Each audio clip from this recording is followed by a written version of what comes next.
if I'm looking to buy my first Airbnb unit, where should I buy it in Charlotte? This will make all the sense in the world, but if you're looking to buy an Airbnb in Charlotte, find a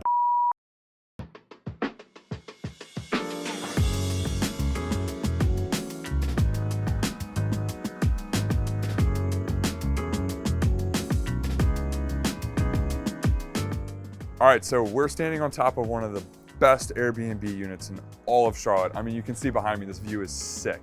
And I'm here with my good friend Emir, who is the co-founder and CEO of one of the premier Airbnb property management companies in town. Yeah, thanks for having me, Andy. One of the first questions we always get is, what's a good Airbnb? How can I make money off Airbnb? We're gonna try to tell you that, give you some insights today.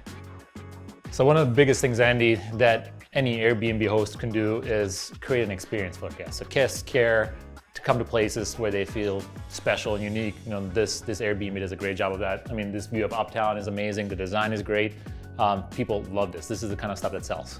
Yeah, I mean, how would you not like this? I mean, if you're sitting here on a Friday night after a Knights game or a baseball game, you can sit on this balcony or on this rooftop patio and watch the fireworks from your Airbnb unit. That's so cool. I mean, honestly, one of the worst things for us is that I can't stay here on Friday night because this place is always booked.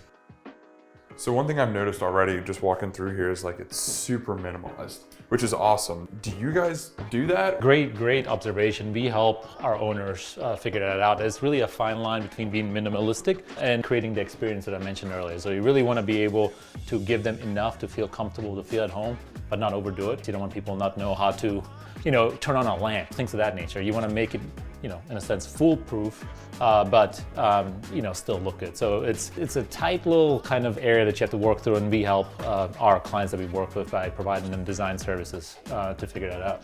All right, so I'm furnishing my first Airbnb unit. Nice. What is the one thing that you already know as a fact I'm gonna overpay for? We're in a bedroom right now. Mattress. I promise you're gonna pay for a mattress. You'll probably go to one of those mattress stores, right, that are always on sale and pay $900-800 for a mattress, right? Well, the fact is we help our owners by telling them to go buy this mattress off Amazon for $250. Queen mattress. Guests absolutely love it. They ask us all the time, oh, we've had the most comfortable sleep ever. Where do I get this mattress? And we send them this link for this $250 mattress on Amazon, and they're blown away. So really, it's the mattress. You can save a couple of $1,000s just on mattresses when you set up your Airbnb if you buy the right one off Amazon. Yeah, well, and also it's like if you have 3 bedrooms, 4 bedrooms, 5 bedrooms, that adds up very really quickly. fast. Very quickly. So little tricks like that. Mattress is easily one of the things that you overpay for the most. So Andy, as a real estate guy, what do you think one of the most important things of an Airbnb is?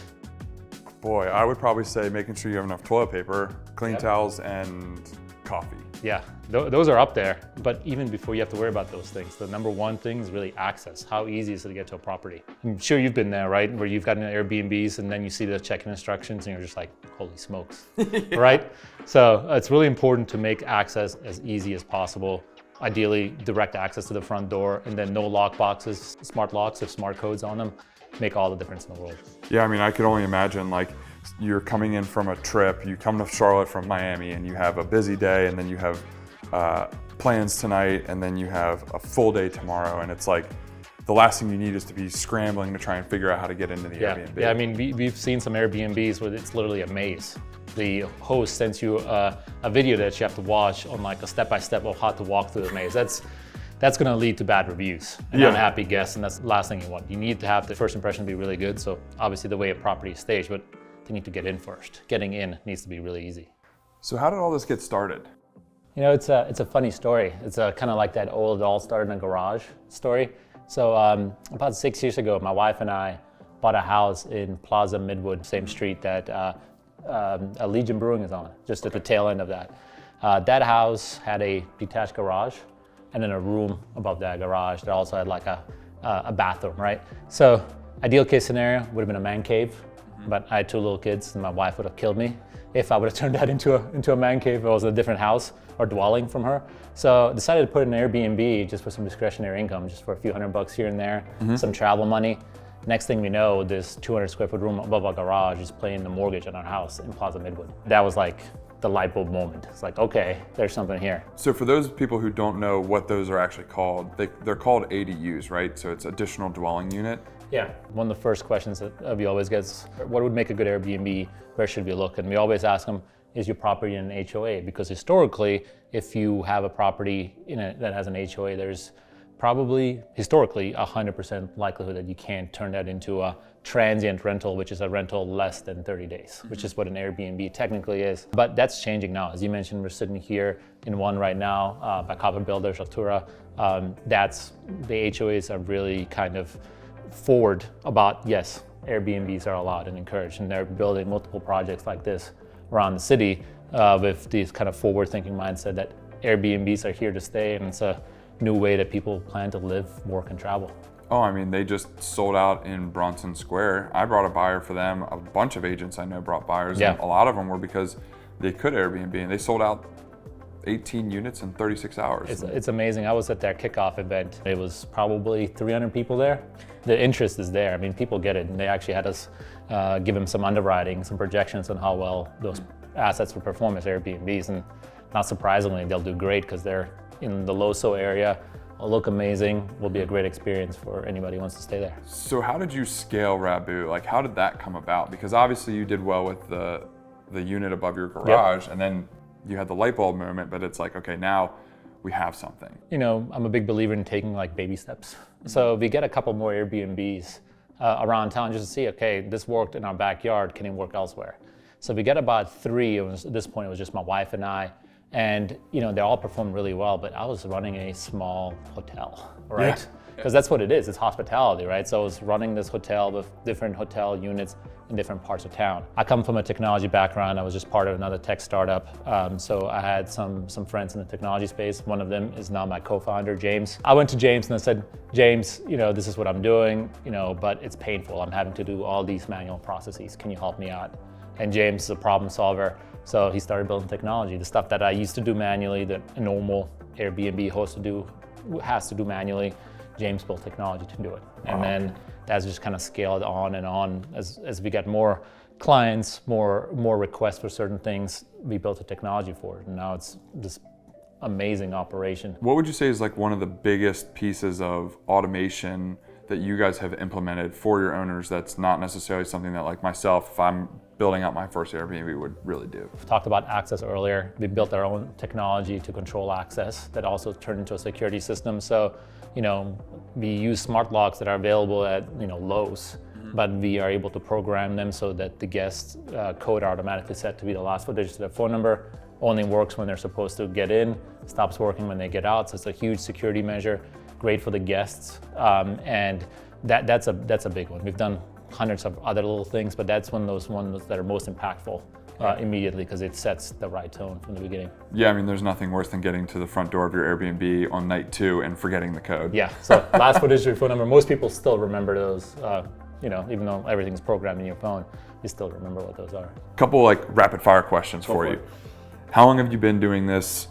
How many units are you looking at in Charlotte that you're managing? And where are you guys looking to go? Yeah, so we've been doing this on the management side probably for about 4 years now. We have about 80 units in Charlotte. We're actually getting ready to add a big portfolio of another 44 by the end of this month. Big deal, it'll be announced soon throughout town. One of the biggest real estate transactions in town. We're a big part of that. That's awesome. We are basically everywhere in the Southeast. We're here, obviously North Carolina, Georgia, Tennessee, Florida. I've moved into Texas, now I have even operations in Seattle, Washington, and all the way out in California. So in total, right under 30 markets right now. That's unbelievable. So that means the scaling works, everything, all this stuff that you guys are doing is really working, and obviously investors are trending that way. Yeah, absolutely. I mean, it's hard to find yield in long-term rentals right now. And real estate investors are able to find that on short-term rentals. So we help them identify properties to buy.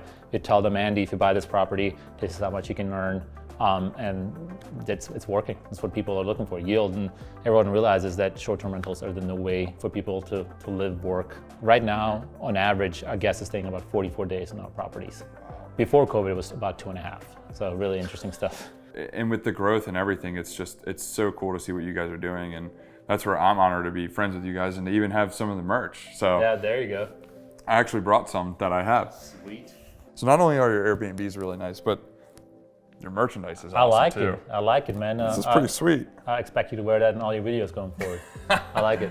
The last piece that I want to know, we've talked about all the different kinds of things that people need to think about if they're going to invest in an Airbnb, but locally, focusing specifically on Charlotte, what would you say is like one of the hottest areas that if I'm looking to buy my first Airbnb unit, where should I buy it in Charlotte? This will make all the sense in the world, but if you're looking to buy an Airbnb in Charlotte, find a brewery. If there's a brewery nearby, that's a great Airbnb. If a brewery is getting ready to be open in an area, that's an area where an Airbnb will do really well. So any proximity to breweries in Charlotte is really foolproof when it comes to finding an Airbnb, because that's one of the top things people do here. So that's genius.